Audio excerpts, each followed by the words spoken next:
Nama Uwais Al-Qarni. Pernah dengar nama ini? Uwais Al-Qarni. Pemuda miskin pengembala kambing di negeri Yaman. Padang tandus yang dia tinggal di situ. Yang dia kesampingkan hidupnya untuk ibunya. Untuk ibunya. Tidaklah terucap kalimat satu yang ingin ibunya pengen, kecuali Uwais pasti akan melakukannya. Apapun, dan ibunya cacat. Apa kata Uwais? Tidak akan pernah terlontar kata dari mulut ibuku, kecuali kan kulakukan yang dia inginkan. Masya Allah. Kalau kita mau bicara ini nih, karena kita mau bicara maut yang orang tua kita entah mungkin kapan. Ibunya cacat dan dia menomorduakan diri, yang penting orang tuanya dulu. Hingga satu waktu ibunya berkata, wahai Uwais, ibu sudah tua. Andai kematian mendatangi ibu, ada beberapa keinginan yang ibu pengen merasakan keinginan tersebut. Mungkin enggak ya? Apa bu? Katakan. Ibu pengen haji. Bengong, Uwais, ya Allah bu. Ini Yaman. Hadramaut. Yang sekarang saja pesawat itu bisa 3 jam menuju Saudi itu. 2 jam lebih lah menuju Saudi. Itu Jakarta Surabaya aja deket. Sejam 40 menit paling. Ini lebih jauh lagi, kebayang berapa ratus kilo, berapa ribu kilo gak tahu. Ya baiklah ibu. Kata Uwais, aku tidak pernah menolak permintaan ibuku.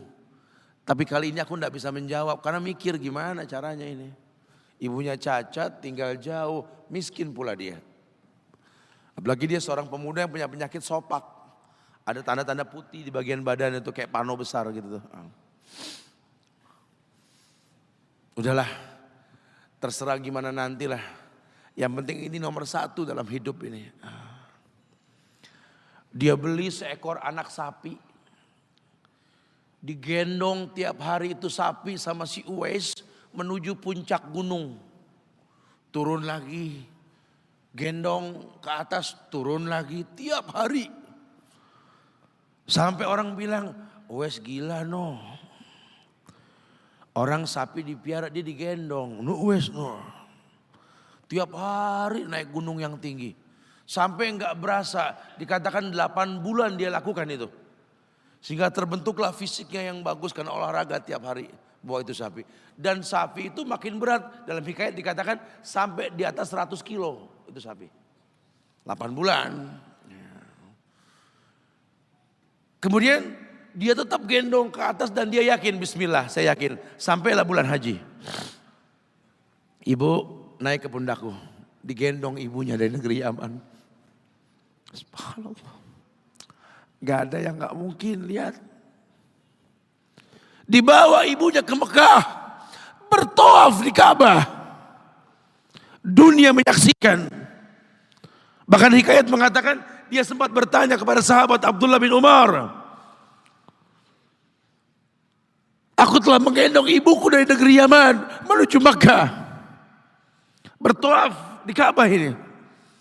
Sudahkah aku membayar jasa ibuku? Apa kata sahabat Abdullah bin Umar? Bahkan satu hentakan napas pun ketika melahirkanmu belum terbayar. Bahkan satu hentakan napas pun ketika melahirkanmu belum terbayar. Dia selesaikan tawafnya.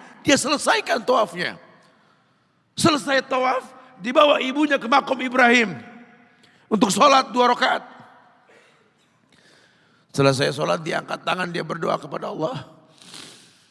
Ya Allah, ampunkanlah ibuku ya Allah.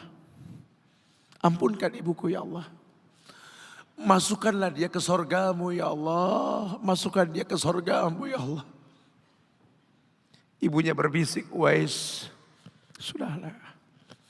Mintalah pada Tuhanmu ampunan untuk dirimu dan sorga untukmu. Wallahi wahai ibu, Allah ampunkan kamu, Allah masukkan kamu ke sorga, cukup untukku. Ridhomu yang kubutuhkan wahai ibu. Lihat. Manusia saleh, hasil doa Rabbi habli minas solihin. Lihat. Makanya ketika Nabi mengatakan innahu min ahli sama, ini manusia penghuni langit. Umar, Ali, temui Uwais. Karena Uwais itu pernah mau ketemu sama Rasul. Gak ketemu. Uwais izin sama ibunya. Setelah urusan haji beres. Mau ketemu Rasul di Madinah. Kata ibunya, jangan lama-lama nak. Ibu menantimu nak. Datang dia ke rumah Rasul. Ada Aisyah radhiyallahu anha. Kata Aisyah, Rasul sedang perang. Susah kau temui dia. Kapan pulangnya Rasul? Mungkin beberapa hari atau mungkin saya tidak tahu. Sedih banget. Wah insya Allah. Pengen ketemu Rasul di zamannya gak ketemu. Kalau bukan karena ibunya yang berkata, kalau tak kau temui pulanglah ke ibumu. Karena ibunya menanti, mau gak mau dia tinggalkan itu rumah Rasul. Kalau ibunya gak ada mungkin dia tongkrongi itu. Dia ingat ibunya menanti. Dia tidak ingin orang tuanya mengeluh. Lihat. Maka ketika ibunya meninggal, dia baru bisa keluar. Mengikuti rombongan Yaman ke Syam. Disitulah dia berjumpa dengan Umar ibn al-Khattab. Rombongan Yaman, betul. Kata Umar, apakah ada seorang pemuda di antara kalian yang bernama Uwais? Belum dong Uwais. Saya khalifah saya. Umar ngelihat ada tanda putih di bagian lengannya. Kenapa? Karena ketika dia berdoa minta yang terbaik buat ibunya, penyakit sopaknya hilang. Allah sisakan di bagian lengannya putih sedikit. Itu sebagai tanda yang Rasul mengatakan cirinya anak muda ini punya tanda sopak di bagian tangannya. Masya Allah. Kamu Uwais, ya Rasul pernah kirim salam. Kamu tuh penghuni langit, jaga walisan khalifah. Jangan orang ada yang tahu siapa saya. Mohonkan istighfar kepada Allah buat kami. Wahai khalifah, kau yang lebih layak untuk beristighfar untukku. Manusia biasa. Tidak, Rasul merekomendasikan kamu. Berdoalah pada Allah untuk kami baik. Setelah aku berdoa, anggaplah aku sudah tiada. Merendah.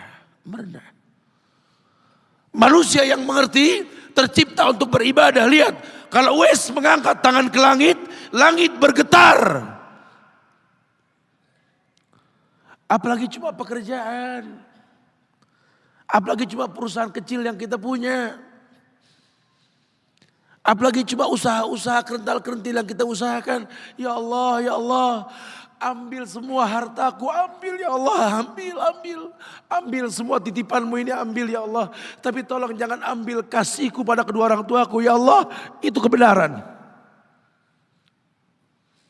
Apa artinya hidup tanpa ridho mereka?